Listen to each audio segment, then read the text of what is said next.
你好，欢迎收看《新闻面对面》，我是谢仲。来，一开始为你介绍今天要请到的特别来宾，主编第一位台北市议员洪建义，五哥好，大家好；台北市议员苗博雅，大家好；时事评论员黄义中老师，大家晚安；右耳边为你邀请到台北市议员钟小平，大家好；资深媒体人邵逸夫，大家好；立法院荣誉顾问3Q哥陈柏惟，大家好 ，Thank you。好，那你看到陈佩琪告了，好吧？告了，包括许夫人医师，包括郑淑馨。可是在这过程当中，那大家就在讲，为什么会告？会选择告的方式，是因为陈佩琪真的觉得你们就是说的是假的。但另外一方面，包括许夫人，包括郑淑馨，那郑淑馨还有另外加码，说出了柯文哲是不是真的在他口中了？有没有所谓的卖国窃国啊这些？那黄章现在是在主席，他已经宣布了，他会参选民众党的主席。那未来国内政坛又会怎么样？大罢免真的会进行吗？不过一开始先让你听一下郑淑馨，他又多加码了什么？来，柯文哲，你不是雍正，我不是吕四娘，无法一命抵一命的回击，就只能以自杀式的回应，以死谢罪，让大家知道史上最大的政治诈骗犯柯文哲的真面目。2015年，因为有双城论坛，他就密集的开始想要接触这个习近平的对口。云林的乌钢大王，他这个廖万荣，他当时在这个厦门跟副市长习近平很熟。那习近平他上位之后，还有邀请廖万荣去跟他爬山，然后我才知道说，哇，他真的有找到习近平的对口。他作为一个路人甲，请问他现在出来蹭什么热度啊？小平是，郑淑馨是来蹭热度嘛？因为他前面讲的是说，那个在2014内战的时候，他类似财务长的角色，他有没有亲自拿钱给陈佩琪，这是一块。对，但现在怎么到跟习近平？柯文哲怎么会跟习近平之间，然后找对口的，已经到这了？应该先分析这个郑淑馨的心理路程。在友台就是也不是有，就年代了哈。然后录节目，张雅琴的节目，我就跟他聊了2句，对哈。我就聊了几分钟，我就觉得很惊讶。吕四娘很惊讶。第一个，我管钱，然后我还帮你募款。当初他是这个凯达格兰校友会的教务长，你知道人脉钱脉简直深不可测嘛哈。他算厚道，没讲说我募更多的钱，除了那些一代一代的钱之外的台派，他还不肯讲。我觉得这个吕四娘还算厚道。好，然后他什么魂上身，你知道？除了吕四娘我跟你拼了以外，这个魂上身，台派魂上身，台独魂上身。然后他甚至在那个节目就里面播出了说啊，我们当初为什么支持2014支持柯文哲，就是要消灭国民党。这种话都讲出来，电视上不是私下聊，表示他是台派加台魂、台派魂、台独魂加起来。那你竟然去主动去献媚老共，献媚国台办，那献媚习近平等等等等，是他生命里面无法承受之重，孰不可忍。是，所以各种加起来，黄国昌不要在那边乱扯。你这件事你才路人甲，别人管钱，你现在扯到钱的问题，你那时候你有管钱吗？不无聊，这时候你害阿北干嘛？我觉得不要搞这种小动作。好，我再拉回主轴。今天老共统战的杰作是谁？杰作就是柯文哲。你说来那个最强的统战啊的最大的功勋，第一个，对啊，最后2岸1+7嘛。第一个台湾人228受难家属，他说他墨绿，民进党礼让，台北市长，哇，终于找到一个代言人。不是外省人了，不是国民党，是台湾人，是台北市长，是墨绿。哇，这个统战价值太大了，好吧？而最重要是什么？你知道吗？他叫得动年轻人。因为年轻人的工作是最失败的，因为年轻人最讨厌老公嘛，这很清楚吧？好，这样一个人就变，而且是在2014 11月底当选，2015没过半年就全变了，就2岸1+7呢。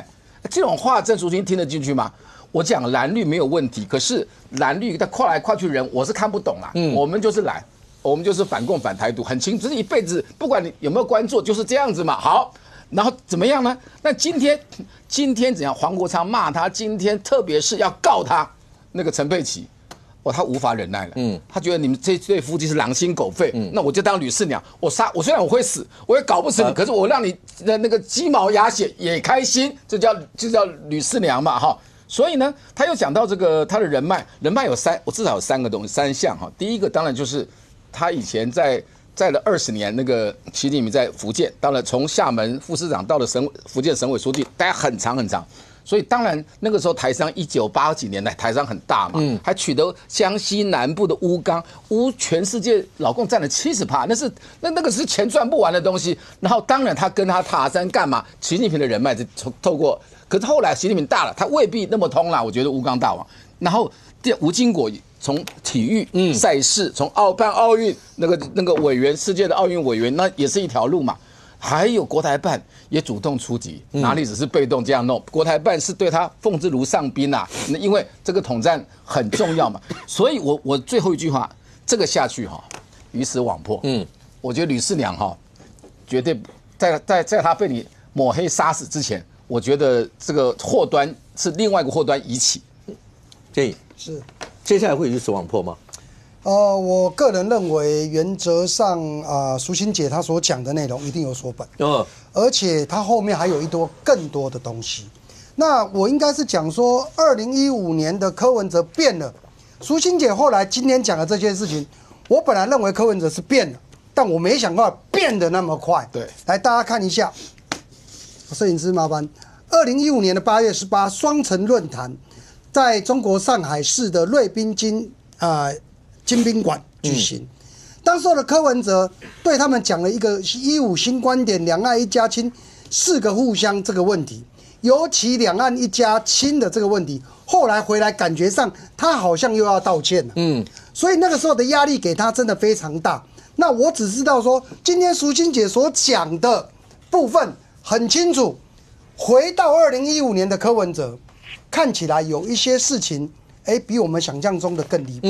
会不会有很多正淑馨们，一个一个出来放东西？对啊，建议我们这样分。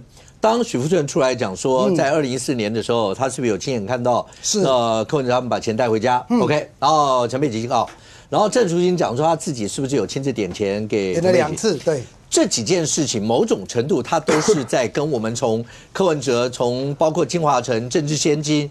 一路下来，这是有关联性的感觉 ，OK。但当今天跳到一个柯文哲，你是不是有要卖国窃国？你开始跟老共眉来眼去，你根本就已经不是以前的柯文哲，你是政治诈骗犯最大的政治。我听说他已经是从单纯的有没有刑事的一些的案子，变到了统独甚或两岸的问题了，你知道吗？他这两个不是完全同样的一件事，是。不在一个天平上面。对。那这些东西一路这样往下，它是会两路并进烧了柯文哲，还是这两路之间？因为这边是纯法律上加观感的问题，另外这边就是政治跟社会观感的问题吧？是，感觉一边是在讲他的人格特质，甚至于他的政治之路的一个过程。对，那法律的部分我们现在已经确定都有一定的程度了。OK， 但这个部分看起来。除了毁掉他之前的人设，包含现在再烧下去，小草们，甚至于小草里面几乎秉持自己是台湾派台湾人的80%起跳。OK， 那这个部分未来对柯文哲人设会越来越崩盘。那当然，你说黄国昌、淑馨姐这样讲，谁最开心？我还是认为黄国昌。你尽量供吧，反正我现在看到111那一天，陈佩琪、柯本来不是压轴了。蔡壁如没有上台，那个整个空间都是他的，整个场都是他的。我感觉起来，现在最会直接影响到的是对柯文哲人设、人格，甚至于他的过去以往的认知，看起来小草后面会越来越有觉醒，尤其卡到两岸之间的问题。如果不是卡到两岸之间的问题，我个人认为可能没那么严重，顶多是说你们又在诋毁柯文哲，又在干嘛？黄国昌。说真的，你签的几点协议不碰政治，包含你今天早上8点半记者问你的看法，那10点就马上1个半钟头出来了1-2千个字的一个声明文，看起来你潜意识里面柯文哲已经过气了。那这个部分我觉得后面如果真的要这样子，可能会一步一步一个一个慢慢出来，爆柯文哲之前的人格特质的部分会越来越诋毁。OK， 郑公。一夫，现在看起来，这整件事情已经不是在烧刑事、法律上钱不钱的问题而已。如果照刚刚建议那样讲，等于是柯文哲，尤其是小草里面有很多，刚才小平也讲嘛，年轻人有很多大概都是觉得叫天然独、自然独啊，不管叫什么。所以如果听到郑淑馨讲这一块，他是不是开始对柯文哲的认知会跟以前不一样？乌钢大王这个名字其实不是今天才被提起来嘛，廖万龙。其实乌钢大王跟习近平关系，他刚才说跟习近平的关系哦。其实我比较好奇一点，就是说我们大概跑新闻跑什么，我们大概也都知道。当你还是一个小议员，当我还是一个小记者，我就跟你交往，然后有一天你当上立委，我跳到大报，然后你可能当上行政院长，我又怎么样那个关系会很 close， 关系是会变得非常 close。那廖万人跟习近平是不是这样的关系？有一点这样的味道。为什么这么说？因为1985年，哇。大概就是我出生那一年你出生那一年，1985年的时候，是邓小平的女婿吴建长，他当时是掌管中国有色那个公司，有色金属公司，他牵线带了廖万良去见了邓小平，当然就是刚才那个小平讲的70%的污啦，那建议说你们为什么自己不冶炼厂怎么样？邓小平就说好，那就邀请他来设乌钢冶炼厂。当时他选哪一个地方？1987年他终于设厂，设在哪里？厦门，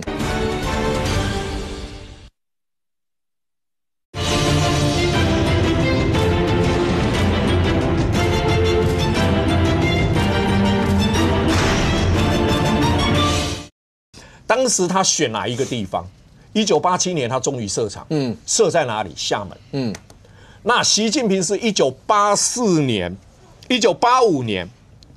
他6月15号，刚好他生日那一天被调到厦门当副市长。他跟彭丽媛也是在厦门结的婚，所以他们的关键姻缘就是在厦门设厂，跟刚好调过去当厦门副市长。你想厦门副市长在中国体制里面，你说他是个大官吗？是不大，千万不要说大官，千万不是。厦门副市长，尤其老共是以党领政。对啊，那个副市长就已经很小的了，市长都小于市的书记，市长都只是兼副书记，你们看每一次都是兼副书记。每一次双城论坛的时候，上海派副市长来，然后民党议员不是叫了半天，说我们是市长，人家照理来说他们应该是书记，对，结果你派市长、副市长，大家都已经不满意了，你派副市长，这个也是被大家讨论，差了大概2个位阶吧。所以你看。是不是刚好一个要去设厂，一个还在当小官，然后一路就在那边交往，好。那2010年的时候，习近平是以国家副主席的身份准备要接班。2011年他是2014年接班的嘛，2013年、2014去了厦门开会。那厦门开会应该是海峡论坛，当时廖万荣。刚好就是国民党的中常委 ，OK， 两个人见面，习近平既然给廖万荣一个拥抱，你知道中南海的保镖会很紧张的，都很讶异，因为呢我们国家副主席第2号人物，既然看到一个台湾商人既然拥抱，然后还约他要去爬山，所以他们两个人之间关系，我相信至今还会有，只不过是。有没有像过去那么的紧密？那当然，2022年的时候就有人说过了，他就是他的金主嘛，廖万人是他的金主，等等嘛，就影射了嘛。国民党的中常委，你们国民党那时候那个也是乒乒乓乓在那边骂声连连，然后因为他当过国民党的中常委嘛。当然，柯文哲当时就说钱都还没进来的，哪来的金主？你们不要寒蝉效应，意思就是说。他可能捐我，你不要乱讲，到都不捐嘛，哈。当然这一路走上来，当然他是不是要建构一个管道？那刚才谈到另外一个人叫吴金国，吴金国当然我们都知道他是国际奥委会的委员嘛，哈，国际奥委会委员，然后到最后台湾中华奥委会主席，然后他是国际奥委会委员，最后因为萨马兰奇当时的奥委会主席拉他起来做国际奥委执委。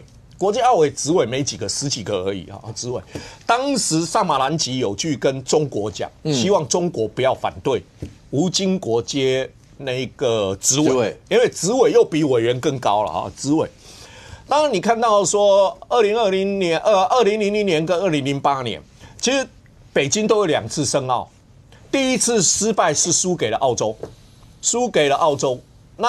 那一次吴金国投给谁？北京， 2008年是2001年的时候投票，吴金国投给了谁？北京。北京。好，那萨马兰奇有约过吴金国，说他要把他的收藏品16000多件全部，他走了以后要送给吴金国。送给吴金国。然后那一次见面8个多月完了以后，萨马兰奇走了，家属所有什么就依约把所有的东西交给那个吴金国。吴金国一句话不说，363打箱完了以后直送中国。干什么？他在天津成立了一个，他筹划成立了一个萨马兰奇纪念馆。特别在天津。哦，谁还去了 ？OK， 习近平去了。那吴金国的关系就不是一般生意人在中国利益的往来。而是在奥运啊，包括国际奥委会第一个允许建立的国际奥委会萨马兰奇的纪念馆就在天津。所以你也可以看得出来，吴金国跟北京方面的关系，其实你仔细去翻一翻，新华社啦等等采访过吴金国不下10-20篇。你说这种国家级的通讯社会采访这样的一个人，那就表示这一个人跟北京的关系也非比寻常。现在看起来的话，这个如果你看黄国昌刚刚讲，不要来蹭，好不好？一个路人甲，显然他也知道，不管是钱的问题，那是2014、2015。那你郑淑馨要讲柯文哲有没有这些，反正是陈佩琪去告。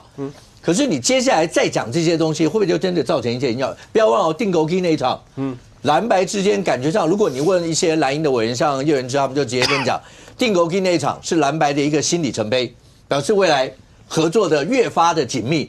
所以蓝白之间这样的紧密，对柯文哲是不是有好处？有人说蓝白越合，像馆长就说蓝白越合对柯文哲能够救出来，类似像这些，是这样子吗？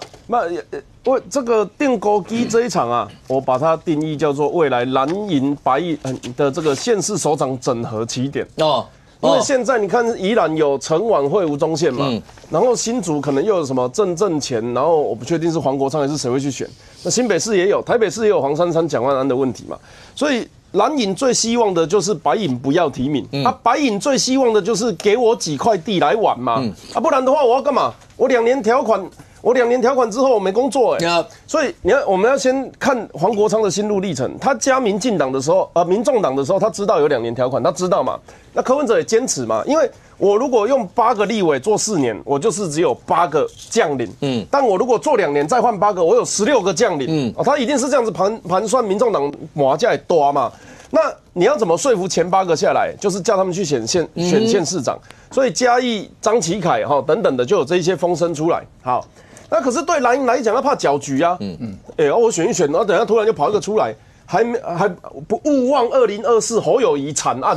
那跳过来武汉肺炎开了个君悦饭店会议啊，然后蓝白又失和，合了又失和，然后那个柯文哲在那边，只要小草不放弃，阿伯就不放弃。哇，你看那个小草又全部都在回笼，所以对他们来讲，你像包含小平兄啊，包含其他的蓝营的议员，选完第一句话就是。如果柯文哲好好的合的话，现在有个副总统可以做，还不会被关。这就是他们的论述嘛。所以对白营来讲，新柯文哲时后柯文哲时代，这些老大不见了，元帅不见了，剩8个将军啊，8个将军在那边不知道要怎么办的情况下，那当然就是想说，好，那假设如果有2年，如果你要我2年条款，要我去选县市长，那你要保证我有的选啊，你叫我去选那个会输的，我干嘛选？所以他们这8个就想说，好，那我们一定要。有一个整合的机会，但蓝营一定不肯啊！蓝营恨柯文哲恨得要死嘛，所以这样子，民众党怎样假装在护柯，但实际上是靠蓝，往蓝的方向去靠。那未来包含宜兰、新北、新竹，甚至嘉义等地，就有蓝白县市首长民调整合的这个空间存在了嘛？那存在了之后，那白营怎样实质缴械投降？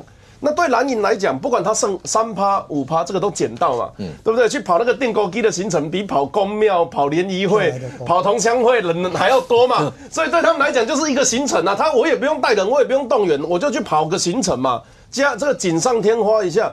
所以真正政治舞台上，这些黄国昌这些人在想的是，我的下一站在哪里？我的下一个舞台在哪里嘛？那所以现在黄国昌已经成功运作到现在这个情况2年条款要改4年，我未来如果想当党主席，我说了算。如果要蓝白整合去选县市民调，现在胜算也变大。就算以上都失败的话，我还有个党主席可以当，所以黄国昌才是真正把自己后路培养起来的嘛。想到一句话，以前国共内战，国共合作抗日的时候，共产党讲什么？1分抗日，2分对应付，7分做大壮大。黄国昌就是在干完全一模一样的事情啊，所以你看他现在退路也很满，选择也很多。那蓝营的，你说有没有到底有没有信任他呢？我认为蓝营的不见得信任民众党，但至少是信任黄国昌。钟小平被黄国昌修理之前也说，我们不要跟民众党合作，不要跟柯文哲，我们可以跟黄国昌合作嘛。结果黄国昌不知道哪里来的火气，就突然出来修理钟小平。对啊，所以蓝营现在是信任黄国昌的情况。蓝白合的县市首长整合民调，1月11号电沟机是他们缴出了投名状。不过现在看起来的话，这个投名状是不是会真的有用？可是建议简单问一下，黄国昌说一个电沟机把你们绿营吓到都不敢说话，凭什么？他讲这句话比较可怕。10倍仓哦，我个人认为啦，你说15000变成15万。哦，那小平有问过市警局嘛，哈，15000变成15万，然后人多到吓到民进党不敢出来，我嘛给你拜托你帮忙，好不好？你15000能吓倒民进党。第二个，我看看昨天那一场，我只能说你们闹的笑话闹得还不够多嘛。定国基什么冲总统府，然后陈佩琪说只要柯爸并危啊，那个柯文哲要回家尽孝道。拜托，爸爸不在旁，大尾狼起像长孙呢。啊，你们家的小孩先叫回来吧。你要不要先处理你们党内的事？你不要管民进党会不会吓到。我告诉你，民进党不是吓大的。大家看黄国昌看出了。整个111定勾机，我只能说只是一场他个人的秀。刚才3Q 说到的市长选举，他的后面的舞台出来了。但我跟五哥报告一下。市长好谈哦，市长的权力大还是议员的权力大？当然是市长。你要谈市长，那小鸡同不同意啊？你的 N+1要不要执行？你的 N 就好了。那换个角度，小平，你们那区礼让一席给民众党，你们要吗？你懂我意思吗？没有，台北市党部是每一区都扩张提名了，所以你就变成说，你县市长合作，那等于黄国昌你要放弃小鸡吗？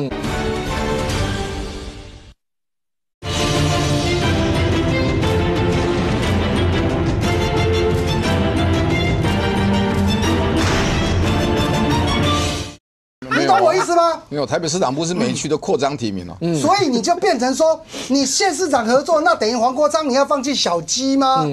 那这样看起来，我觉得黄国昌现在是在开心呐，你还没遇到问题。县市首长如果不让你，你要怎么办？国民党也有可能会丢包，一定有可能会丢包谁？黄国昌啊，你觉得国民党会丢包？有可能哦。可是在中央的时候就不整合了，那丢一份5%的民调出来说不需要啊，就丢掉了。可是我不知道阿淼，现在看起来的话，第一个，黄章今天有宣布他要选民众党主席，对不对？是。民众党主席应该是在2月中，大概15号左右嘛，对不对？2月15号要选。那今天记者本来问的时候，他是讲说啊，他会在适当的时间会宣布。嘣的一个马上就是说他要选。为什么要在这个时候要去宣布选党主席？因为当然你知道，一定有人就把他那时候跟柯文哲签的那个说他不参与党务啊什么这些，为什么要在这时候这么急？其实以他们这个党来讲啊，签的什么协议一点都不重要。柯文哲签了6点协议，还来面对面专访，隔天就作废了嘛，对不对？所以他黄国昌跟柯文哲签什么协议作废也是很正常的事情啊，大家就不用再去问他说为什么作废了，因为时势所趋、时空背景不同，所以他一定作废。那重点是，我觉得黄国昌的政治性格是这样啦，他不打没有把握的仗，他不参加没有100%选赢的选举，所以呢，他最重要的一个时间点，111定勾机之后，你昨天如果有看，因为我很尊敬他，我经常都看他直播。你看他这个昨天直播，他就有讲啊，他说啊，这个111大成功，他大成功的依据是什么？他说，从赖清德到卓荣泰到林右昌，民进党全党上上下下没有人敢出来讲话，因为他们都被111的气势惊呆了，震撼到他们。所以延续着他111大成功的这个定调，现在宣布参选主席是叫做理所当然，气势嘛，他的谁，对不对？那天这个他就觉得说大受好评。那大受好评之后，一定要乘胜追击。他们有两部分，第一个是礼拜六那天的定勾机声势造成那个样子，再来昨天礼拜一，他不是在法制委员会，对，直接叫法务部长来备询，大声的指着法务部长直接讲说，来111定勾机，我号召的，就是我，对，麻烦你们检调联管你是什么。来办我，欢迎来办。也就是说，你看到的所有的定勾机的场子，黄国昌就告诉所有的人，就是我号召，对，就是他。跟国民党那10几个去的都没关系，你们白去了。国民党那10几个没有调动半个人，全部都是黄国昌叫去的。那如果你看到在这个他们的钢铁草的世界里面，黄国昌这姿态不就救世主吗？对不对？他的整个时机已经成熟了，因缘已经具足了，所以今天一定要透过什么，率领他们台北市议会党团去找台北市议长的时机点，4个他们党里面最知名的市议员都站在背后，周瑜修秘书长站在旁边，代理主席黄国昌他自我宣布参选的时候，等于他已经宣布征除了嘛，宣布参选及当选嘛，他的这个整个舞台铺排上，今天是最合理的时间点。就其实我觉得。黄国昌他在这从去年的8月份一直到现在，我觉得他非常精准的操作，把柯文哲盯上政治的十字架。真的是盯上政治的十字架。因为在法律层面上来看呢，你会觉得这个黄国昌律师很奇怪，为什么净干一些害科的事情？包括第一个什么，不断的发动集会。你说以法官的观点，以检察官来观点，你全国发动集会。要影响侦查、影响审判的时候，不压你要压谁？对不对？第二个，柯文哲一交保出来，黄国昌立刻带他去开2小时的闭门会议，里面全部都是证人。那法官不压你要压谁？对不对？你看同案的被告应小维跟沈清清出来之后多低调。应小维有没有跑到国民党党团去开会？他交保出来说：“我们现在议会在审预算哦，我要去上班哦，拿着那个去你们国民党党开会有没有？没有嘛？怎么敢？”他是可以来开会的，他可以哦，可以啊，他没有被开除，他是凭选举，对，是。他甚至在我们议会里面都还有分那个小组委员会都有分哦。应小维敢不敢这样做？不行嘛，因为他知道再一干这样，他马上又压进去嘛。我有黄国昌带柯文哲去做这个事情，从头到尾。黄国昌没有动员他们党的人去联络局势，请拿回来。你看那法律层面上，黄国昌一直要把柯送进去，可是，在政治上面怎么样？黄国昌不断的把柯文哲抬出来，消费，不断的消费，而且最经典的就是他会不断的传柯文哲的旨意。当柯文哲出来的时候，你看柯文哲他在家门口讲了这番话。还有他对所有的这个公开的发言，他有没有提到传位黄国昌？没有呢。没有。他讲的是要办主席选举。可是当柯文哲不在的时候，黄国昌是不是一直讲柯文哲跟我彻夜长谈，跟我促膝长谈，而且不是谈说怎么你代理主席怎么办补选哦，10年都规划好了。他现在不是讲说柯文哲跟我谈了未来10年，已经预定了未来10年就是黄国昌嘛。所以你看这整个的这个以前吴乃德一个中研院学者讲过民主是一出道德剧，在他的论文里面，黄国昌把这个柯文哲传位于国昌的这一出民主剧演得非常的完备。就柯文哲被他盯上十字架之后，现在黄国昌是背着这个十字架在号召所有的这个钢铁小草嘛。那所以也难怪今天蔡壁如对不对，只能低调说我们私下有联络的管道我们可以联络看看啊。但是你要注意，我看很多民众党的这些社群然后 IG 上面都已经贴文在骂蔡壁如。所以黄国昌有没有进化？我觉得他有。相较于时代力量，他那个时候是在幕后嘛，他推代理人出来。现在呢，他是已经把整个党都已经搞定了，背着柯文哲在政治十字架上，他出来做这件事情。但是这都是属于民众党茶壶内的事。最大的问题是说，他的小蓝路线一旦确立，我们台湾要这个党干什么？就说你是新政治嘛，你是第三势力嘛，那你就不该做小蓝嘛。因为10年前的太阳花的宗旨就是要淘汰国民党。那如果你带着太阳花的政治能量，最后叫做投靠国民党、依附国民党，然后壮大国民党，那这样子，这整个党虽然茶壶内的风暴很精彩，但是它在台湾的新政治的历史上面会变得一文不值，因为它不但不敢反共，它也不清廉，他也不反省，最后跟国民党合为一体的时候，他就失去了做第三势力新政治代表的资格了。来，年轻人，整件事情，但是黄国昌，你看啊，定国军那天，对，我们不是不能冲官邸哦，是不愿意哦，OK。然后他也说不要怀疑他拉下绿营的决心，所有的词对小草来讲都讲到心窝里。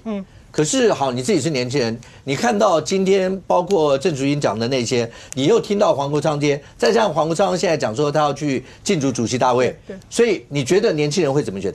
现在的民众党，我可以称之为2代民众党。它就是不是柯文哲那个民众党，现在是黄国昌的民众党。它里面的那个组成分有一些改变，就是说这个新的民众党呢，我认为对于蓝白合的整合更加有利。先讲黄国昌，黄国昌现在已经是反绿第一大将军。他过去就是走反绿品牌，可是他现在是他的反绿不只是在小草里面反绿，他还拉拢到所有国民党的这些支持者。所以你看那天19个国民党立委愿意参加他的活动，连张立善都去了。为什么？因为现在他就是反绿第一品牌啊，就是 No.1， 这个没有，这个毫无疑问。你说这一段还记得吗？疫情那个时候，我们讲柯文哲是反绿的第一品牌，对，所以黄国昌等于是完全承接了这一块，完全承接，而且可能还更进化。我刚才讲，因为2代民众党跟1代民众党的这里面的那个成分可能还有一些改变，所以他说不要怀疑我拉下民进党的决心。就像当年2016年10月的时候，黄国昌说：“我简单讲一句话，不要怀疑我消灭中国国民党的决心。”下面掌声。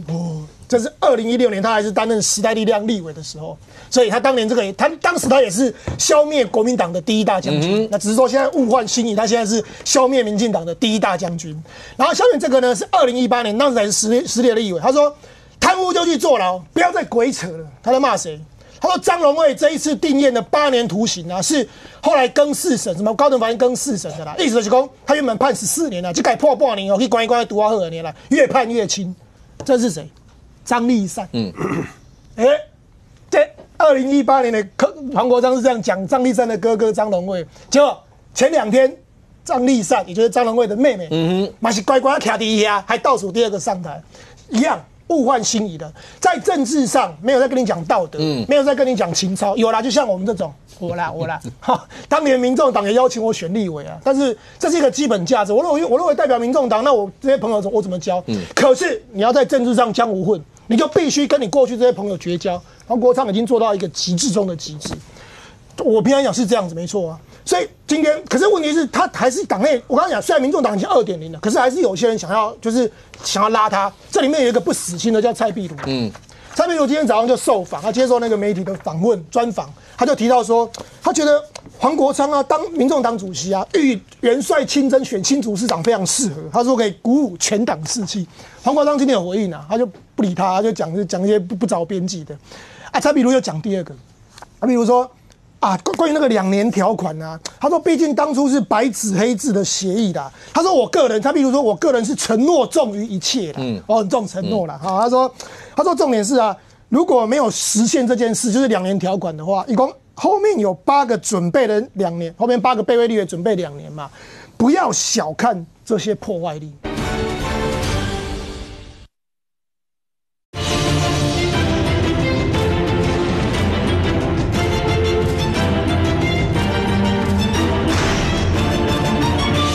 后面有8个准备的2年，后面8个备位立委准备2年嘛，不要小看这些破坏力。也在提醒黄国昌啦，这8年条款后边人在排队啦，2年条款你不要小看人家破坏力啦。然后他又讲一句话，他说如果黄国昌自己撕毁这个协议啊，他都自己要跟人家解释。他说国人也会睁大眼睛在看。就他比如摆明就是在搞黄国昌的啦，但问题是这个党已经，我刚才讲，他们连那个完整版起诉书关于蔡壁如在里面翻供的这个小草都在社群就做了图的，那个完整版起诉书没有几个人有用哦，不是那190页的，是那个800页那个完整版，他们都把完整版的秀出来，把蔡壁如里面的对话拿出来，就表示民众党现在也在攻击他。那你就讲回来一件事，黄国昌干嘛选新竹市？没需要，现在新竹市的局很清楚。高虹安复出的啦。你确定？我确定。我100%确定。你说从高院，然后停止审判，然后送释宪，高虹安从那时候开始，高虹安过了几个关卡。第一个是12月25号，就是他的那个辞职。他如果这之前辞职要补选嘛，那过了12月25号2年。那第二个你可以看到高虹安开始在动了，连最近我们消防节的那个新竹市义消防节的活动，他也站C位这边讲话，他出来了。为什么？这里面有几个原因，我先跟各位报告。其实他的民调是差的。林传媒最近做了1月做了一份民调，关于我们新竹市的民调，关于高虹安跟邱成远的施政满意度，因为后来是邱成远是代理市长。好，那我们就来看他2024年的施政满意度，两个加起来只有就是新的市长这一份33%，跟前一年2023年比的话，前一年是44%，大降了快11%，那就表示说施政是烂的。然后听他问到说，关于新竹棒球场的这个问题，有75%的新竹市民是不满意他们的处理，所以有时候市政真的有个烂，而且还比之前更差。但是如果你再细看关于政党的制度，这很诡谲。他这个林传媒做了很多比方说云嘉南啊各县市的，你看到各县包括宜兰，民众党的支持者大概都5%、4%、3%，偏偏新竹市是不降反升。我念给各位听哦，新竹市的政党认同的部分呢，最高的是民进党24%，第二名民众党是15%。第3名国民党11%，国民党还输民众党，国民党才11%。对，在新竹市，所以一个很特殊的现象哦。那你说民众党听起来24是比较多，对不对？没有，因为新竹是一个很特殊，就是选人不选党的这个中立有37.6%，这个才占多数。而这个选人不选党的，在最后的关头上，以上一次的选举来讲，很多是压在高虹安。所以高虹安现在我听说啦，新竹的地方，他的背后的金主是这样跟他讲的，就是你招矿买，你 run， 就让你去跑。反正你现在有一个2审的那个大法官释宪在救他，但现在案子已经庭审，所以他现在开始去跑。那让他跑1年去观察他的状况怎么样。那目前看起来就是说，所以现在重点是高虹安在新竹很妙，就是说他的施政烂爆，我刚刚讲数据都出来，可是他民众党在新竹的支持度竟然还高于国民党。那国民党目前有台面上的候选人就2个，一个就郑正前立委，一个就李静，就是之前选书土城那个，那个根本不成气候。新竹地方也看得出来，他们已经跑1年不成气候，所以现在很有一个局，就是说未来的新竹可能会复制上一次的选举，就是说高虹安国民党可能就礼让，或者就是选一个阿萨布鲁。而且我现在讲最重要的是什么？黄国昌这一场电勾机已经确立了一件事情。我刚刚讲2代的民众党就是确立了蓝白合。上一次的这是他们现场的布条，你那怎么会是蓝白？他们现场的布条，因为他们诉求阿北嘛，就是因为有上市有张的参加。然后我现在讲的是说，因为上一次柯文哲一开始不是要蓝白，刚刚你提到那个6点协议嘛。后来他们党内很多人反弹，那些人是认为说，就是一路就讨厌国民党啊。我跟你讲，第一个时空背景变，第二个有一些当初后来因为柯文哲案子出来以后，这些比较台派的或者是台湾派这些一炸的砸断民进党或是中立的，所以基本上一国超啊，他根本不在乎贪污啦。他就说啊，你民进党贪更多啦，我要被他贪一点点。那高虹安更不用讲，他贪46万啊。我要被贪几千万，他们都不在意的。高虹安才贪46万，怎么会在意？最后再讲一件事，这个现场你们可能没有仔细看，有一个咖在上面致辞，谁你知道吗？水母，我来你搞在下面，我眼睛都快吐出来。水母王玉文，他有上去以那个社会贤达去讲，他就讲他的案子，他讲他多委屈什么什么的。那水母很厉害。因为水母确实是高虹安里面一个感觉比较无辜的，就是说，好像也搞不清楚状况，那钱就是 A 的，然后就被判，所以他们派水母很厉害，他们不派高虹安上台哦，他们是用水母去测风向，然后水母在那边讲，一个女孩子在那边讲的时候，下面那个是群情激愤，所以现在这个局已经很明显，蓝白这件事情会最会。那当然，因为民众党刚刚民调出来，他各县市都一塌糊涂，可是偏偏新竹，所以不会六要讲，一边牛一吧，新调起牛赢算，其他全部拢牛国民党算，这个是2代蓝白合厉害。但小平，你要不要讲一下你的心声？就当大家定勾机说是蓝白要合成那样的时候，可是白银如果讲到所有这些都在讲钟小平，对，因为是你去告的，钟小平让给吴怡先选，对，那这你的心情，我一人不能选。我应该这样讲哈，政党是一件事情那我们因为他们很技巧拿出反绿反赖大旗，所以对于柯文哲的官司有各种民调，包含正传媒都有做。正传媒的民调大概就40多，国民党支持者40多里面呢是认为他贪污，38认为他被迫害那当然被迫害不见得说他一定没有贪污，不管嘛，反正有一半的国民党同情他了。对，好，这是第一件事。第二件事情，从来没有看过这样的。一中刚刚讲那个诡异的民调，不止你们新竹做，全台湾做都有30-40%不表态。难道真的有那么多中间选民？不是，它有3块。第一块就是我以前20几趴的白，现在变成10，就10几了。蓝绿也不满意，我也不讲话。所有的民调里面，如果做出来政党的支配度只有6成，而4成不知道，这个民调是很诡谲的民调。好，再回到我的处境，我们处境当然是有些艰难，还好。朱立文也没有给我施压了，反正，可是我知道很多高层很讨厌我，我很清楚，我在节目上讲，我很清楚，我也不傻瓜，对不对？对，一夫你不要头点成这个样子。可是你们要想到，有一个国民党的议员，然后在做大我方面，我们检举贪污的市长，不对吗？谁可以说我不对？同意当然，然后而且最起码被起诉了，然后有被具体求刑，而且我们不管是对白对绿。如果蓝贪污，我们也会检举。像偏绿的政府里面的那个劳动部，那个谢宜龙也收押，所以我去告，收押率是100%。这不是我不是滥诉，好不好？这个很重要吧，对吧？可以的吧？这样对。然后才有这第几话打击？对，就我有把握嘛，我有认真去收集资料，那个金华城等。第3，这是大我讲完，这是我跟阿苗任何人的天职市议员。第2。小我嘞，我对国民党有很大的贡献嘞。如果国民党的人有现在收看这一集节目的话，请问你我们2024怎么输的？就是3组阿北来分票嘛，韩粉100万投给了阿北嘛，没有投给侯友宜。韩粉这种深蓝都不投国民党候选人，国民党的处境是很危险的，大家同意吧？你基本盘细胞核都没有投出来嘛，难道除了不反共以外？难道还要继续走这样的路线？我们这个党存在是这个国家是我们创的，可是我们已经背离了蒋经国的路线。蒋经国一生只有4个字，叫民主反共，大家同意吧？我不会讲很多，所以我们是追随蒋经国的精神，我们进这个党，我们还是说蒋经国路线，我们哪里错啊？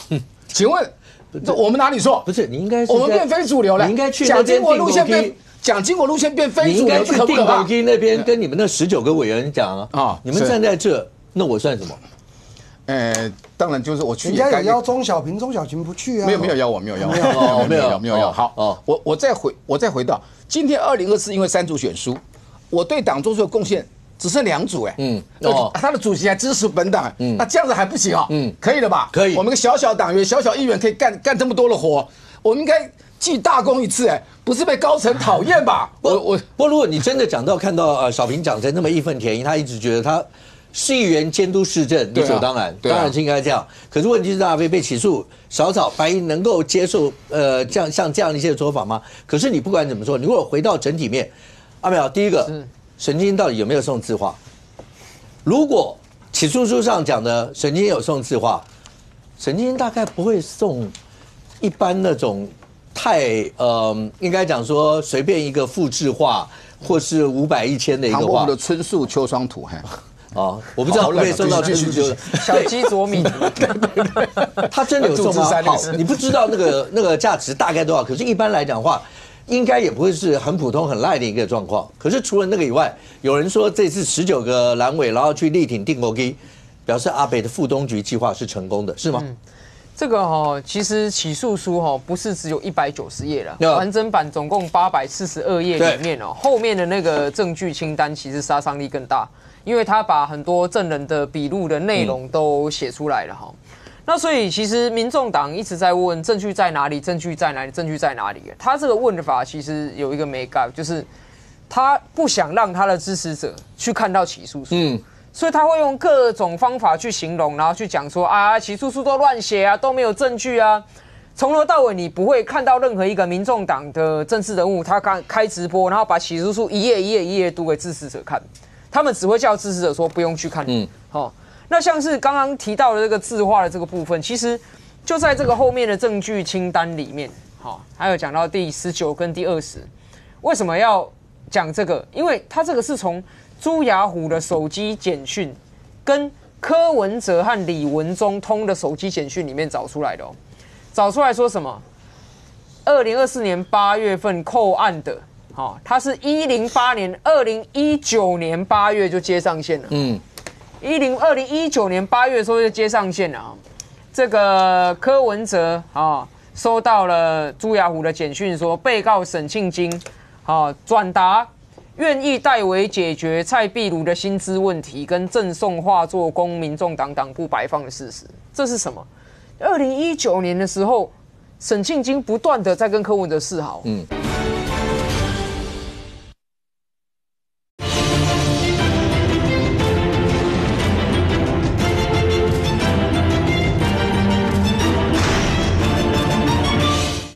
转达愿意代为解决蔡壁如的薪资问题，跟赠送画作供民众党党部摆放的事实，这是什么？2019年的时候，沈庆京不断的在跟柯文哲示好。然后下面又有讲啊，马上朱雅虎跟柯文哲讲还不够，还要再跟李文忠讲，说我会赠送画作给你的民众党党部摆放，这有个美感啊。这个小草很喜欢问现金在哪里，钱在哪里。好像要把钞票一张张找出来，还要放点钞机数，然后他们还要对钞票号码对不对那样。但实际上过去抓到了很多的行贿手法是五花八门。像大家在讲刚刚那个字画好了，其实最常见最粗糙的一种就是说，如果我是行贿嘛，假设我要行贿陈柏惟，但是现金不能被他找到，对不对？我随便找一个画作艺术品上口里，我也不讲说这值多少钱，送给你之后。你真的要用钱的时候怎么样？拿去拍卖，我会找人去买回来。就是这样子嘛。政治人物财产申报里面有没有要求你申报一定价值以上的字画古董？有嘛？我们在场至少有4个人有申报过财产。为什么要申报字画古董？就是为了要防止用这种赠送字画古董来洗汇款的方式啊！那就是你的钱呐，你的财产。简单讲是这样。你这个我有听过，日本有一个故事叫精品交换所，把金狗打一打之后，把那个洗出来的珠子去外面换现金，你不能在里面换是赌博。对，进口那个。你这样解释，我相信很多钢铁小草越听得懂。对。所以你看这个赠送字画这件事情，可能比较没有社会经验的人看不出来，以为说我送你一幅画而已啊。但是法官跟检察官这种过去看过这些案子的人看到就知道，这绝对不单纯嘛。没事，我怎么会有一个这个容积的案子、都市开发的案子卡在你那，然后我一天到晚传简讯说要送你画，这到底在干嘛？那你不是说青年这幅画，现在不在市政府，不在，因为那个清单里面没有这幅画，没有登记，有很多送给市长的东西都留下来了，但这幅画没有。如果是外国人、英国人来拜访柯文哲，就会视为破铜烂铁。对，但是小沈的字画他珍惜的。对，但是那个画作是没有登录在里面的。现在问题就是说，柯文哲到底要不要交代他跟沈庆京过从甚密的这些事实在哪里？那就是我觉得整个事情看下来，里面你会发觉说，他们每一个人都在装不清楚。包括李文忠，他不是去年8月开记者会说，我很负责任的说，我都不知情。起诉书里面190页精华的部分写了，李文忠根本都知情啊，讲得一清二楚。木可当初怎么成立的？柯文哲只是说木可负责人的首要条件是经得起特侦组盘问，李文忠全部讲啊。然后包括了这个木可好店到底是不是政治现金这些事情，他们之间都有赖来赖去在讨论啊。所以现在当然。我觉得在司法上面不可能那么快审完，但是光看起诉书的证据，他们大多数会流失掉中间选民跟摇摆选民的支持。所以刚他前面大家讲什么蓝白合，他们现在能做的也只有继续拥抱钢铁小草，作为他去跟国民党喊价的筹码。OK，Thank you。现在看起来的话，木可在整件事情里面一直扮演一个非常关键的角色。其实从8月10号、12号他们第一次开那个查账记者会。当吴宣出来帮木可宣布他们要停止营业，然后解散清算，那天我们在节目就问说，那只要告诉我木可到底是谁的，最后的利益会归于谁？阿苗也一直问这个，因为学法律的人一定会问这句话，你就知道到底那家公司是属于谁。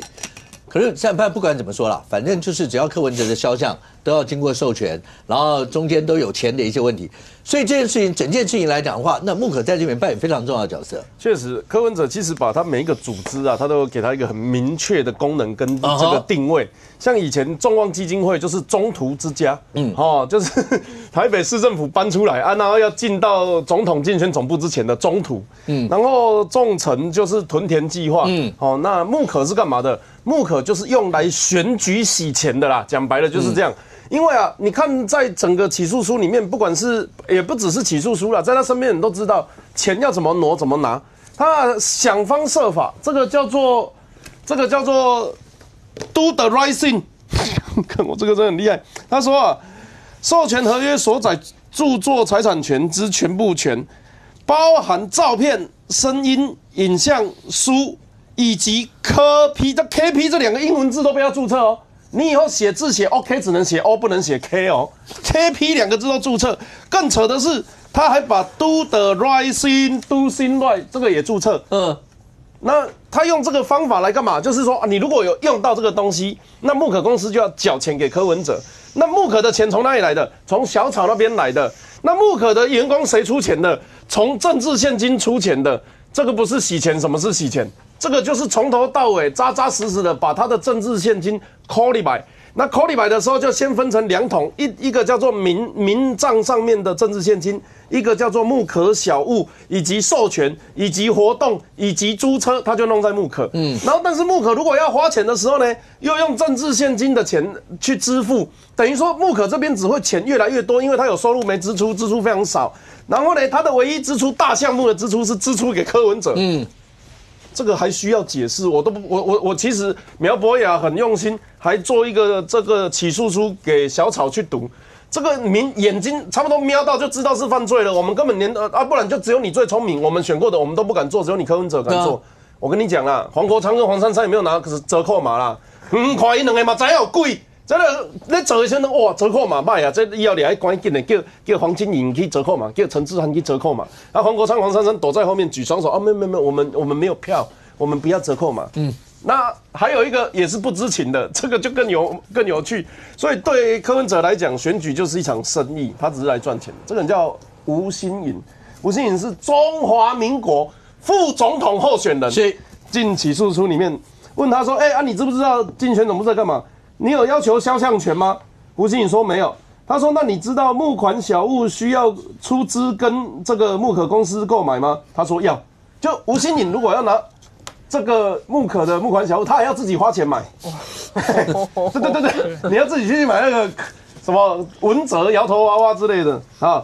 然后呢，那你知不知道政治现金专户有把钱用1500万的销香费给木可公司？他不知道。从头到尾他就是挂个名，然后上个网络节目，开开心心的跟大家说我是吴欣颖 Johnny Walker， 然后就走了。他整个过水完之后，完全不知道发生什么事情。这起诉书上面讲的，所以这个检察官采信，所以吴欣颖没有关嘛，吴欣颖没有押嘛，因为他看起来就是真的是个不懂事的少女，就进去玩一玩，然后就出来了，钱也不知道。那个政治现金专户是你们2个共同持有，他拿1500万的肖像权授权金给柯文哲啊，然后吴欣颖不知道啊，然后结余款要除以3干嘛的，吴欣颖也不知道。所以对他来讲，他就是过个场，然后我很风光，我选过副总统，很棒，这个经验大家都没有。那另外一方面呢，因为一开始的时候讲到郑淑清提到一个廖万龙，其实郑淑清他心情有一点变化了。从18年，但是大家不知道的事情是，其实他18年到21年的时候，他都还在帮柯文哲，也就是郑淑清是活生生的被小草推来青鸟这边的。郑淑清虽然以前他扁民进党，我们都知道，但实际上他去台北市政府的时候，就的确是在帮柯文哲嘛。OK。到2018年决裂的时候啊，他还跟大学姐他们一直有聚餐跟活动被标记。我今天不是要讲淑清姐怎么样，是说他在18年的时候，他也没有明着挺这个姚文智嘛，所以其实一直他都是等于是小草的阶段。结果一直到21年的时候，清零的时候。他看到陈时中那个柯文哲莫名其妙开始疯狂攻击陈时中，他才有疑虑。以上都是他的脸书的心路历程。到正式决裂，他就在这件事之前，他其实没有骂过民众党。他到2022年11月高虹安出事的时候，他才骂民众党，然后最后就被小草们推过来青鸟这一边了。在今年的时候有去嘴蓝白的那个，那他具体指控的事情是，其实在柯文哲就陈佩琪赏屋期间传出廖万龙这个名字是袁立群英去赏屋的时候，郑淑清就发了一篇跟昨天那个影片一模一样的文章。他其实去年8月就讲过了，但是他在讲这件事情的时候，因为廖万龙至今也没有出来讲，大家就不知道嘛。你知道我有个网红朋友曾经被柯文哲找去市长室，然后拍了一张照片证明他跟廖万龙有关系。我真的是觉得千丝万缕，人不要做坏事。来。这个是某个网红嘛？他去柯文哲的这个办公室。你知道我们这个小朋友、小人物被市长大邀约，我们就拍一个牌子证明我来过嘛。然后它上面有一叠书，它旁边有一叠书，这本书是廖万龙写的书。哦。他正在拜读廖万龙的大作，时间是2021年5月份。那当然也有可能只是送个书啦。但我坦白讲，这种公众人物送书都送有关系，像我就没有拿到廖万龙的嘛。所以可以说，我不是说他一定怎么样，但是廖万龙跟柯文哲有没有联系，确实有。这个事情，郑淑馨拿出来讲然后这个来批评他跟中国的关系。我想刚刚小平兄说的很对啦，如果中国要来统战的话。他统国民党已经没有用了，国民党已经姿势都摆好了，你不用统啊。但是你如果要统民众党的话，那效果看起来是比较不一般。哎呀，那柯文哲现在也落幕了，也下台了。那接下来就是看黄国昌要怎么摆。我认为柯文哲比黄国昌还要厉害的一点是，他选过行政首长，这也是黄国昌在时代力量的硬伤。因为他一直很想选首长，但是他一直找不到方法跟机会。我跟绿营合作，我只要探头出来就被绿营打到像打地鼠一样打进去嘛。所以我必须要在民众党才有机会选县市首长，这是一直都是第三势力的课题。黄国昌试图投靠国民党来解决这个问题。不过刚才 Thank you 讲说，好，你说郑荣兴到2021，还在支持柯文哲。对，许富顺其实也是一直对柯文哲很支持。对，那如果支持到最久的，一夫朱惠荣算最久了吧？他自己讲，他是等到那时候4300万买商办，而且被爆出来以后，他才回头去讲怎么会有这样的一些事。所以那时候柯文哲的账的时候，他还帮柯文哲在看，说你的账这样会出事，他还讲过这些事。所以这整件事情，好，包括屯田啦，包括所有这些，所以现在看起来蔡壁如，因为刚好蔡壁如这次定狗给连上都没上去，所以未来就是黄国昌一统天下，就这样结束。我觉得目前为止看来情势是这样走啦。那你看最近里面包括民众党相关的社群媒体都还在攻击蔡壁如嘛，那就还是一样，就是翻供啦等等的一些问题嘛那你说蔡壁如定勾机有去却上不上台？那已经很明显了嘛，那个活动是绝对100%是代理主席党中央号召办理的嘛，那你就看得出来，法统派、夫人派、血统派、边疆大员派已经站得很清楚了嘛。你看陈佩琪几乎夫人派是已经导向于黄国昌了嘛，那你现在就剩下一个蔡壁如，然后柯美兰现在是没有吭声嘛，但你不要忘记柯美兰那一天也是跟着陈佩琪都去了嘛，那现阶段你看来就是应该是黄国昌一统的可能性最高啦，一统的可能性最高啦。你说你注意看党中央规划的时程也很清楚嘛，他告诉你17号截止登记嘛，截止登记，但我根本不等你中央委员选举，你中央委员选举蔡壁如你选得上选不上那是你家的事了哈，那是后面的事。我1月17号就给你卡下来，蔡壁如说要沟通什么一大堆，也不用沟通了，17号要登记就登记吧。那我就告诉你，我已经宣布了，我会去登记了，也就没什么好沟通的嘛。所以我觉得态势已经很清楚了，黄国昌就是准备一统天下了。那黄国昌准备一统天下，大家都在看你未来要做什么。因为未来性嘛。其实你说柯文哲未来就是进入一审的官司庭打嘛，那难道每天号召人到法院每天在那边喊吗？我相信不可能嘛，不可能的嘛，不可能的嘛，那不可能的话，那接下来黄国昌想要做什么？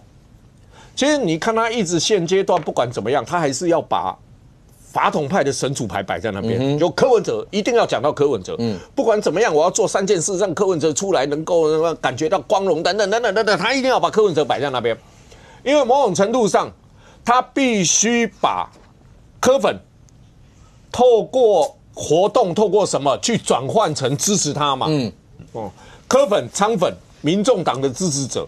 这是3个不同的角色，他必须要透过某种形式上要转换。那怎么转换？那就是要把柯文哲那个神主牌一定要立得很好，立得很好。就像博雅说的，我想起叹了一口气，我想起柯文哲跟我讲的话，长达10几秒没有讲话，我在怀疑你在想柯文哲到底跟你讲过什么话吗？长达10几秒叹了一口气，然后你又说10年。你说柯文哲他特别透露说10年计划，那表示什么？我把民众党规划10年交代给你，交付给你嘛。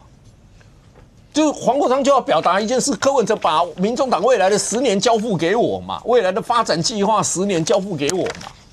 所以黄国昌就是一个，我不晓得到底黄国昌真的跟柯文哲有没有谈这么多，我不知道啦。但是他传达出来的讯息就是告诉你，我就是法统派的开创者的传人嘛，这毫无疑问嘛。那当然，回过头来看，你说这么多人，我只是比较纳闷的一件事北检是民众党骂的狗血淋头的单位，陈佩琪为什么用告诉状递到北检去？这是我最纳闷的一件事。你可以选择不要，你可以选择自诉，直接进法院嘛，北检到法院。那你为什么要进北检？然后你这边骂北检是一个司法迫害，用司法政治手段，然后你陈佩琪要走法律手段的时候，又送北检，这个里面很奇怪。那当然，大家都在说了啊，今天博雅也在场，我们大家在讨论的过程只有一个方式，就是如果你不起诉，你看北检就是偏颇。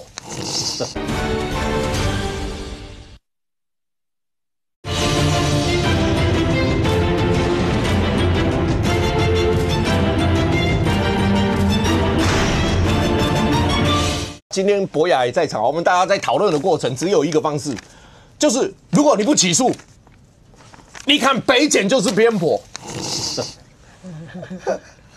啊，真的是这样走吗？我真的搞不懂啊，就是说那个逻辑会不会觉得很奇怪？就你这边就是骂北检政治办案。然后你要告指控你的人，既然告状是送进北检，对你有另外一个选择，你可以自诉，直接进法院嘛，不需要经过北检。对啊，那为什么你不选择自诉？这个很奇怪的逻辑吧？哈，然后你现在告了半天，你说告了郑淑馨、许富顺，然后刚才谈到朱慧荣啊，朱慧荣我是打问号啦，哈，朱慧荣我是一直打问号的人啊，我一直打问。你看蔡壁如最近的。上那个专访的说法，那不是我叫他签的，那是柯文哲叫他签的啊，我不了了之啊。他还说那个跟柯文哲说，哎，找朱慧荣好，他是你朋友，不会背叛啊。最后背叛的也是他。当然你说背叛的理由是为了说看不下去，不应该这么做也好，怎么样？那你可以看得出来，这一路下来，其实柯文哲信任的人。是一个一个离开嘛，一个一个离开嘛。你说当初要组那个控股公司是柯文哲跟蔡壁如谈，你说蔡壁如当时当立委还算不算 close？ 如果不 close， 我怎么会跟你关系还不好的话，我怎么会去跟你谈组控股公司团田计划这种事呢？一定那时候关系也不错嘛。那蔡壁如说他到最后没有执行嘛。他也不知道为什么后面执行嘛，那蔡壁如就因为翻供的事嘛，那现在就是一路谷底嘛，那个笔录会流出来，我觉得根本不是在清单里面嘛，律师在那边，那是在48箱里面的东西，是谁刻意翻了48箱的东西拿出来的？这个是很神奇的事哦，因为48箱谁有？4个人在羁押，辩护律师，辩护律师调卷可以把48箱全部调出来嘛？那个卷是在48箱，不是在那800多页的哦。那一份怎么流出来？而且为什么就单单独独留那一份出来，在网络上广为宣传？而那笔录看来应该是真的，那为什么就单独那一份流出来？所以那个笔录看起来就因为当。蔡壁如后来他本来说要告北检嘛，没告，后来没有告，后来他自己讲说他是被诈骗取购。因为那份那时候还没出来，我还没看以前，我就说，当他说诈骗取购，就表示那个笔录里面一定有，只是你用诈骗的方式，我不知道你怎么拐，然后拐到我去弄出那样的词，他的意思应该变成是这个样。所以刚刚义父讲，那为什么会在这个节骨眼上流出这些？这涉及到内斗的一些问题吗？还是又讲说是检方放的，还是有其他人放的？不管你怎么讲，他就变成眼下一个现实。柯文哲现在会不会面临到，当黄国昌要去选党主席，虽然告诉你说，一定要让阿伯出来的时候感到骄傲，一定要什么什么，但是政治现实会不会让柯文哲越来越感到寂寞、空虚、冷？未来会不会外面的世界跟那个世界会变成两个世界？未来会变成自己会不会孤军作战，要面对司法所有这样一些事情？不知道。可是这是现在看到案子，包括民众党最近的一些的发展。可是如果你把定国可以看成蓝白两大阵营之间是真的变成非常非常紧密结合两个部分，第一个中央立法院，第二个最起码2026刚刚讲到，在过程当中大家是不是有某种程度的合作？如果真的这样的话，可是一定会面临到另外一个问题，小飞是，光现在讲2月1号大罢免，对，会不会有大罢免潮？可是当蓝白两边这么样紧密的时候，白银士兵的一个方式，如果要是蓝营被点名罢免的人，因为现在看起来民进党有人传出来讲说有9个比较容易罢的，如果这样的话，那白银一定就我自己的兵马可以挺你嘛。就是你们人要站台的，要干什么的？除了蓝营的人轮，像谢国良那一次，蓝营的人轮着去，白营的人一样轮着去，就告诉所有的人，蓝白两大阵营在罢免这个事情上面是两个人是同一个鼻孔出气。是因为很现实的分析啊，今天台北市有些不讲哪一个人，讲有些优势选区台北市。如果任何区都多丢个虞美人，他们也不见得当选。你同不同意？如果少这个有一个人拿了20几%，这个都是我们的骨血的话，白这第一个。所以白我简单说，白只要支持某一个蓝，就是只要是50几%当选，因为蓝白和50几%的太多了，都是很多是罢免的行列嘛，是罢不掉的。这是旧法。好，那我们讲这是真议题还是假议题，还是回到这个最后通过的时候是到底是旧法还是新法？如果是旧法的话，疯狂大罢免一定是会发生的，就是互相按那个 football 那个按钮，就两边互相毁灭，没有互相毁灭，这第一件事。然后在废墟里面再挑谁的席次多，对，应该这样说。那如果是回到当选加1票，跟要1/10的每一个区几乎要3万张身份证影本，罢免是个假议题，没有一个区连署成，没有。我再讲一遍，没有一个区连署成的，不可能的。你说连第2阶段都达不到？不，连投票机会都没有，因为连不成哈的第好。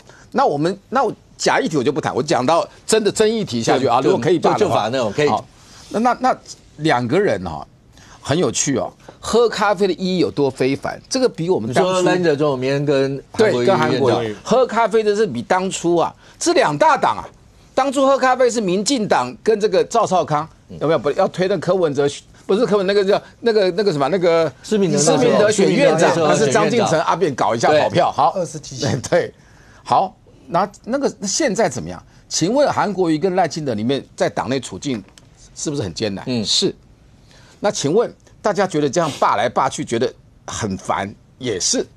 然后希望，所以这一次赖清德有进步。上次是定国基自己跑第一个，因为宪法44条赋予他叫院际调解权，这总统至高无上的权利。上次是拉着打群架，自己跑出来，然后拉着司法院，然后这个监察院、行政院一大堆。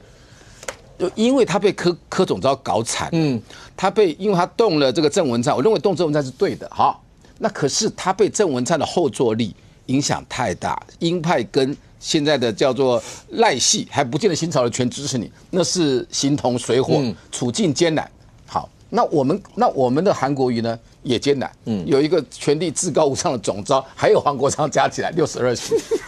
我靠，这2个真的很苦我先讲，这2个是票，所以你说韩国瑜跟韩国院长跟赖清德这种都很苦，很苦。这2个又是党里面票很多的，还很苦，怎么样？你听懂了哈？好，那这2个见面又有70%民意支持他们喝咖啡，怎么样？厉不厉害？厉害吧？所以这2个是，等下会不会喝完咖啡以后，他们还是很苦？70%的民意抵不过你们总召一个人的意志。好，所以这2个势必是要喝咖啡的，是要谈的。那就回到说，用屋顶、房间作乱，用屋顶的概念，那是不是有点像一中架构那样？那是不是房间里面就可以没有动乱了？就用形而上的方式，两个最大的治权政权最大两个官啊。但是你有没有听到义父刚讲？我听到了，他讲的意思就是说，可能两个一见面。总统就跟院长说：“维兄啊，辛苦啦。”然后院长就跟总统说：“总统，哎呀，难为啊。”结果谈完以后，回到义父那句话，意思就是还是一样，大家回去还是一样辛苦，还是一样难为。再讲一句话，柯建铭要发动罢免韩国瑜，韩国瑜要靠谁保他？国民党。对，是这样子啊，是这样。因罢免要2/3，对不对？没有1/3提议啊，3分出席2/3啊。对，你还是要靠保啊。如果你说国民党说啊，我全部都不出席了，结果出席法定人数到了，挂了。不是韩国有韩国瑜的力量啊。我觉得国民党不出去保韩国瑜，这个实在是可能比较不会发生的哈。好，所以这两个被逼到绝境，非见面不可，又有那么强大民意支持，因为这叫两个见面叫中道，大家同意吧？会得到最多中间选民的喜欢嘛？浅蓝浅绿是强大力量，那这个力量能不能扭转乾坤，就看这两个的政治功力哦。我们再看，可以再看，的确有可能扭转乾坤。会，我跟你讲，因为这两个，我觉得会。这两个能够见面大和解，让这个蓝绿的斗争不要那么惨烈，我认为会成功。对，你有没有听到国民党的，尤其立院喊出来的？就是总统。你要谈，应该也不是跟院长谈啊。对啊，你要谈也应该跟主席谈，或者是什么？当然没有人说跟总召谈了，你也要跟主席谈。所以国民党已经有很多声音喊出来是，你跟院长谈不算大家喝和解咖啡，不算，那怎么办？不是，现在这两个人如果见了面，你就真枪实弹干了，那情势会变的。当然你数人头，当然我问你，韩国瑜票多还是傅昆萁票多在党团里面？我就认为还是韩国瑜力量大嘛，因为平常这样投就投，可是危及到他的院长的位置跟总统的处境，那情况又很险峻不一样哦。大家要出力量了。好，再回来，接下来你看，这个大罢免是不是能够消你绿的这边？然后因为柯总召抓狂，所以说韩国瑜说要参加他的告别式，我觉得要再50年。现在爽，他现在力量大到跟青春期一样。我觉得柯总召身体可好了，我抓狂了，这样好有力量，我看了也欣慰。所以再回到我们本党，那本党如果接下来你看朱立伦比较温和，就提出浅见就不砍了。那下面预定推的优先法案3-5个都是民生法案 ，OK， 都不但就不一样，因为民调跳太快了，是嘛？所以民调也就民意嘛。我是讲还是会看民意，这一场空军跟陆军的战争，对不对？立委的个别席次是陆军嘛，那这个空军还是大嘛，所以我们希望国家走向中道啦。然后我最后会讲一句，民进党一直讲倒戈，我们国民党是植物人，你流水的院长。铁打的立委，我至少干4年，你可能干2个月就滚了。那你用左荣代换我们54个，我们精神错乱了。这不现在行政院长不选到多数，干嘛要倒戈？但行政院长有附属权，那就不一样。大家真枪实弹来干哦，对，真金白银拿出来赌嘛。你们空手道，左荣泰带没有2个泵子。就赌场赌钱，我们拿本票，谁要跟你赌啊？神经病啊，这不合理嘛，是不是？所以不要搞这个，不要讲这个没有意思的东西。那明天总统跟院长喝咖啡，到底有没有意义？来，我现在应该讲回来，我不晓得他现在也会讲科幻小说哪一段科幻？而且还是武侠片的。我应该是讲说，从刚才黄国昌、蔡壁如希望黄国昌给他楼梯下，看起来目前为止。黄国昌完全不给蔡壁如楼梯下，给他难堪，连讨论的筹码都不给他。这是说难听一点啦，一个叫做筹码啦，好听叫筹码啦，空啊白听是老推我唔好你的，我给你洗面啦。那讲回来，赖清德跟韩国瑜应该换个角度，当然社会期待我们立法院是不是可以不要吵，这是大多数的共识。对。那当然，立法院现在。大家都知道傅昆萁，包括媒体这样一直炒作傅昆萁、黄国昌搞的立法院什么总预算不会过啦、罢免法啦、违宪啦等等的东西。我应该是讲说，明天碰面这个部分，实质上大家的印象、大家的主观，好，希望会有个好结果。我们是不是总预算赶快过，公务人员加薪，什么东西都 OK？ 但看起来，如果照钟小平所讲，钟小平你刚才讲到一个问题，就是傅昆萁有被信韩国瑜吧？这是一个重点呢。你韩国瑜跟跟赖清德喝咖啡是你韩国瑜跟赖清德关系，这个上供最清楚，这个我就不便回答。你讲一下嘛。韩国瑜你跟赖清德喝咖啡是你家的事，我还要执行我背后老大哥的意思呢。你罢不罢免？罢免这个东西，其实在基层，不管是罢9个，或者是现在所有讲起来，说真的，热到我自己都会吓到。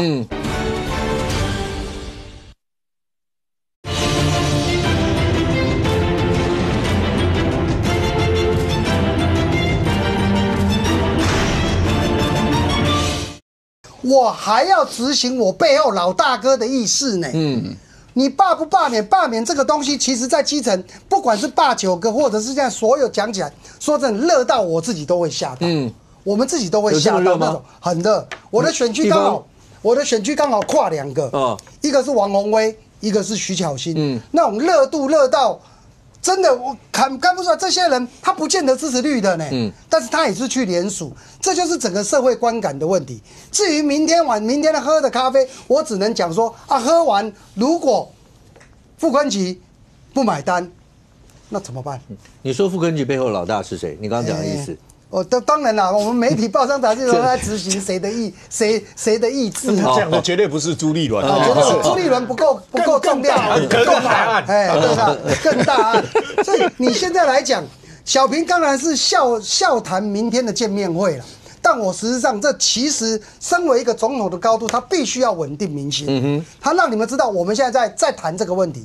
如果一旦谈完了，回来还是你傅昆萁在闹，所有责任是在傅昆萁身上。所有责任是在傅昆萁身上，所以民众会用所谓的罢免这东西来反。我只能说，罢免这个东西是民众的一个情绪出口。那现在顺这个事，总统又要求喝咖啡这种事情，原则上对执政党来是加分，但对国民党来讲，如果给楼梯下还是不下，那最后面搞到最后面伤到不管2026、2028，伤的还是国民党。我只怕他们2个人喝咖啡在聊金庸小说而已啊。2个人不是都引用过金句？对啊。可是阿淼是显然大家也知道要做，但是不能过头或离谱。譬如说刚刚讲朱立伦主席就跟马文君说大局为重，你浅见预算如果真的这样看，老百姓如果有意见的话，那会反映在包括大罢免上面嘛？你等于帮他添柴火，所以我在讲这是为什么朱立伦要讲。那赖清德总统也知道说，现在虽然说立法院民进党是少数，可是毕竟执政是民进党，所以你不管他们的立法院蓝白，你们说他是闹也好，什么也好，如果没有办法推动政策，到这个账还是算到现在执政赖清德头上。所以他们两边想要去做，可是你再怎么做，刚讲到，如果傅昆萁、黄国昌几位总召如果在中间有什么一些意见，你到最后立法院回来还是一样啊，不是吗？这个国民党他在过去1年来立法院的策略就是说，他们专挑复杂的题目来恶搞，比如说国会扩权，那是立法院职权行使法，请问过去20年有谁提过这个？几乎没人提过嘛。就是突然变成全国焦点的时候，要从原点开始讲起啊。我们是五权分立啊，所以立法院跟监察院啊又怎么样？那个光解释就要解释很久了。那他用闪电战，我最高机密版今天丢出来，今天马上通过。所以你看到后面限速法在讲啊，司法院大法官他判决的人数这些门槛，这也很复杂啊。过去从来没有人想要这样弄过的议题，突然之间这样弄，今天丢出来马上过。财划法那更是复杂中的复杂，光是中央跟地方垂直的分配，到底你6我4，你7我3怎么分就够复杂了。还有水平22县市的分配，一样，当天丢出来2个小时之内通过一个没精算的版本，所以他的战术其实很高级哦。我觉得这背后绝对不是傅昆萁一个人想的，还另有高人在指点，就是你专挑台湾人不熟悉的、困难的，要花很久时间才弄得懂的题目，闪电战去通过。但是唯一踩到一个地雷叫选罢法，因为选罢法够简单。你现在我以前都签名联署就可以罢免了，现在叫我影印身份证，激起反弹之后，现在出现罢免潮，所以朱立伦他是聪明的，他想到说不能选太简单的题目，浅见预算就是一个简单的题目。我一支海鲲号已经做出来嘛，那个画面，政治画面很重要。海鲲号直平命名下水的仪式，大家都看到了。第1支，然后当时就讲好，后面还有7艘。你说现在删掉，人民是不是一下就懂了？马上看懂你在搞什么啊？然后再加上前面已经意外激起了这个罢免潮，这样加成下去，朱立伦当然会觉得说这部分缓一缓，但是不容易看懂了，有没有？有啊。现在中央政府总预算虽然说已经跨年了，但还在协商嘛，里面有很多的眉眉角角，这些是不容易看懂的部分。所以对我来讲，这个赖总统跟韩院长的见面某种程度上啦，其实政治很重视画面，那个画面一定要好，还有公开的发言一定要让民众有感。因为现在对于很多的中间的摇摆的选民来讲，他只感受到一个字叫做乱。在这个乱局里面，谁能够给大家一个领袖的感觉？过去李前总统时期，他曾经强调过9字哲学啊，叫做听我说，看我做，跟我走。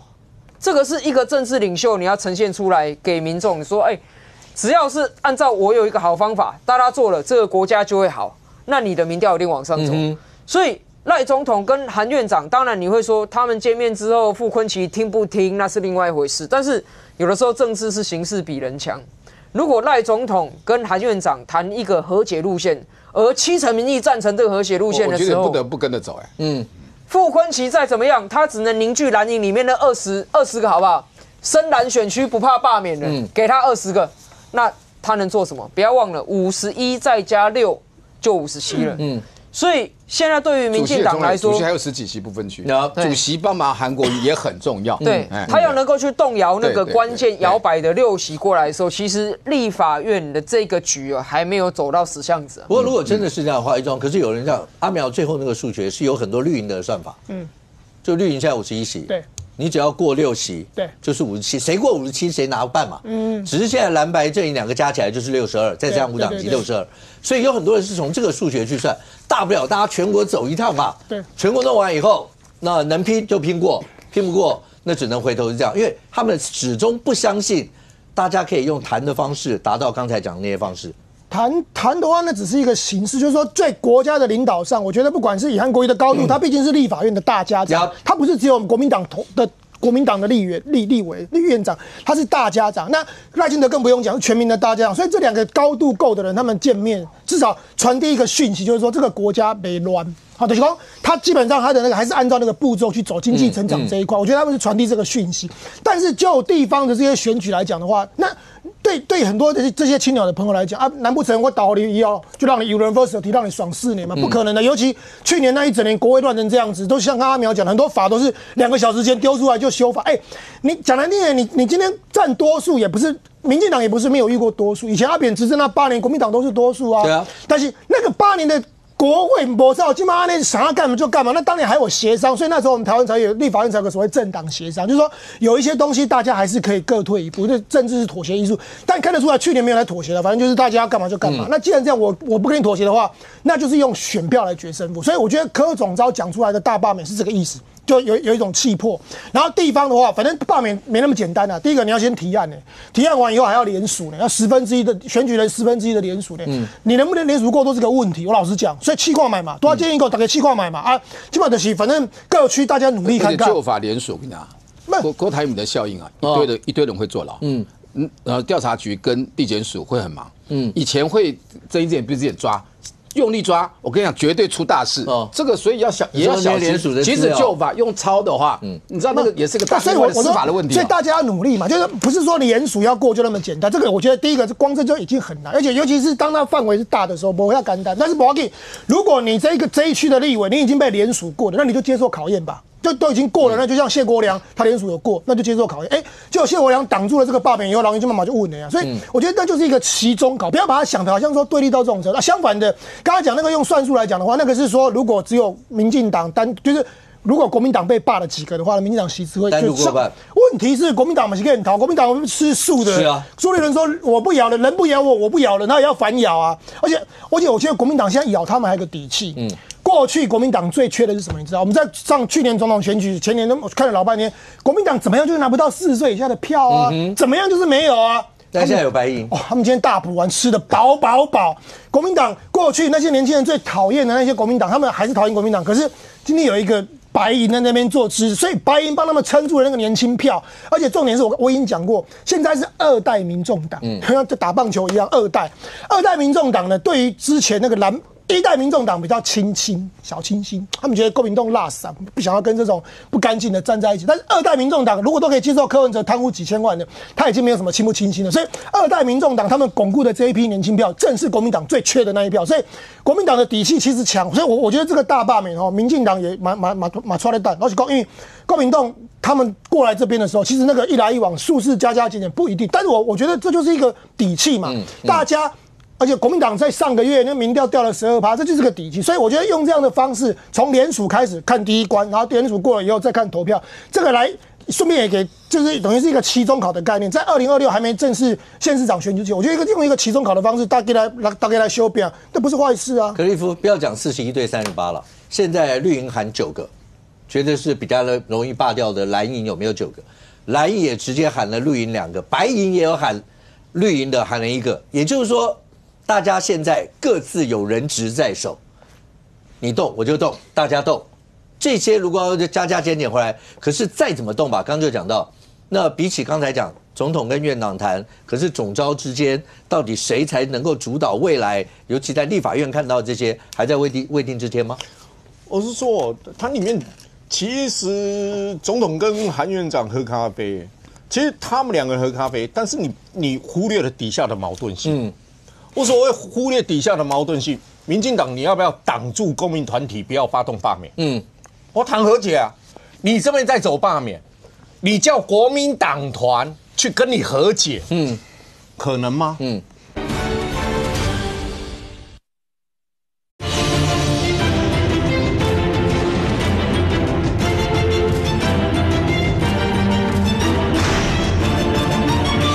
你这边在走罢免。你叫国民党团去跟你和解，可能吗？我党团内部一直在被点名要罢免，要被罢免，要被罢免，我就在跟你搞罢免法。+1条款要不要弄，还在未定之天哦。对，因为1月16号就满了哦。对，要不要搞？那个条款会改变整个罢免哦。如果你用旧法1/4跟+1被罢免人+1就是要比当选票数还再多1票，当选票数可以回家睡觉了。对啊，就因为我不跟你打热战啊，我不跟你打热战，25%我要跟你打热战，+1我就不打热战了，因为是你要罢免我，公民数开玩笑，你要罢免我，你想办法去找比我的票多1票啊，不是我现在是。25要压过去哦，那完全是不一样哦，罢不掉。就如果是那个样，假设新法过的话，院士基本上就不会在这个地方跟大家在一直讨论这件事。院士就开始上电视一直骂民进党，他不怕了。这个我打问号。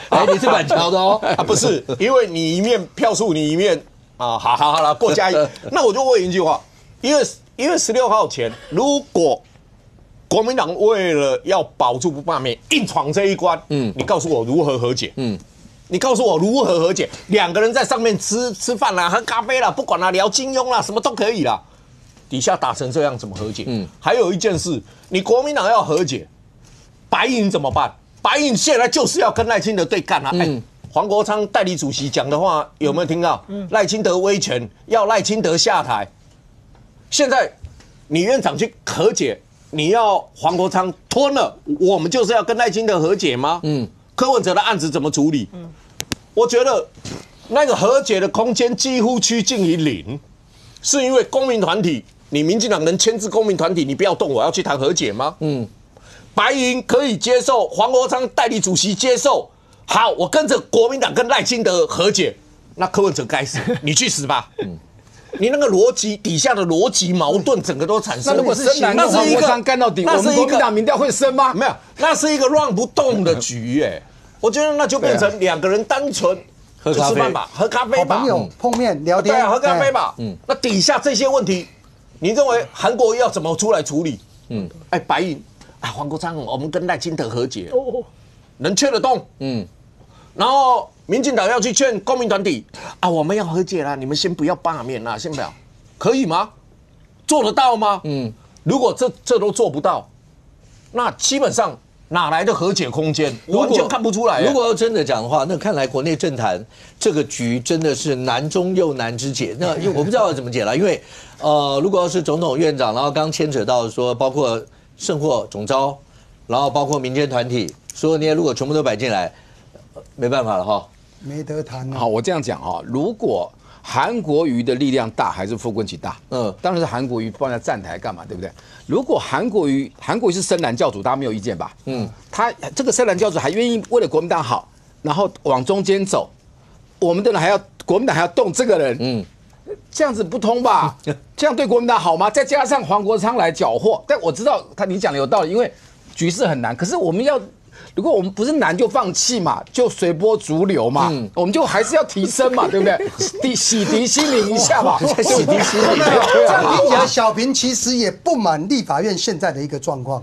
有法案有些也过了嘛，有些啦。不很简单，今天老百姓满意度高，这法案就是好法案，国民党变强。如果国民党变弱，有些法案是要检讨，但我一句话讲完嘛，对吧？好，那我不知道在国内政坛，尤其像这些局，在未来什么时候才能解？要用什么方式去解？可是显然，对于国际之间，大家看到一种，最起码洛杉矶那个野火，真的，大概所有的人看那，你很难想象为什么会烧成这个样子。你很难想象，全美国最富庶的地方，这个火到现在还没熄，从1月7号到现在，已经烧到现在，而且烧到我看大概连州长都束手无策呢。最新的消息是，死亡人数已经上升到24人，而且还有更新的狂风，那个风一直出来，所以那个火大概我看是没完没了。然后现在大家媒体都在开始报道这件事，所以说整个洛杉矶烧得像核爆一样，就是搞好像被核子弹炸过一样。然后华盛顿邮报有提到，就是说是不是可疑是跨年的那个星星之火大燎原，因为大家知道跨年的时候都放烟火，然后因为加州这个时间刚好那个干柴的那个火又特别多，对干风，所以现在就这样的情况。而且这里面有一件事情是，其实虽然你说好像洛杉矶都有钱人，California 就那个好莱坞那边，但其实洛杉矶也不是全部都有钱人，那就是也有，所以很多人跳出来说，我们其实没有你想那么有钱，但是有钱人是在太平洋沿岸那一边。然后你知道他们这边有个很大的问题是啊，可能没保险，他们可能没保险。你说火灾有火险吗？没有，他们这一次损失了大概估出来大概将近1500亿美元，这么大的天文数字。问题是啊，保险公司可能不接受，因为他根本不给他加保。为什么呢？我们来分析哦，光加州比较20次大的这个野火啊，比较那种大型，因为常常都有野火，比较大型的20次里面有15次是在2015年以后发生，就是说这些年来发生这么多次。那因为这个情况下，所以你知道吗？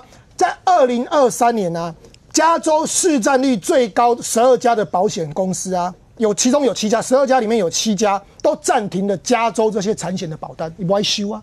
不但不收哦，其中还有1家，他在2023年直接把他的保费既有的就已经有保的这些住户啊，调高了20%。是为什么？因为现在火大，所以这一次这个大火烧成这样，其实我看多数可能他都没有机会得到保险，这是一个。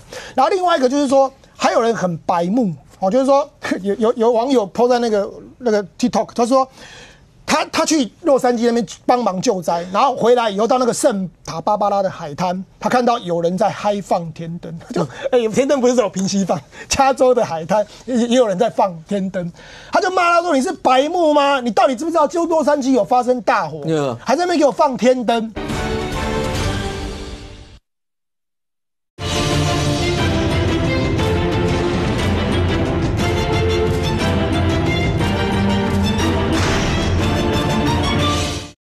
还在那边给我放天灯哦，所以这件后来当然有报警处理。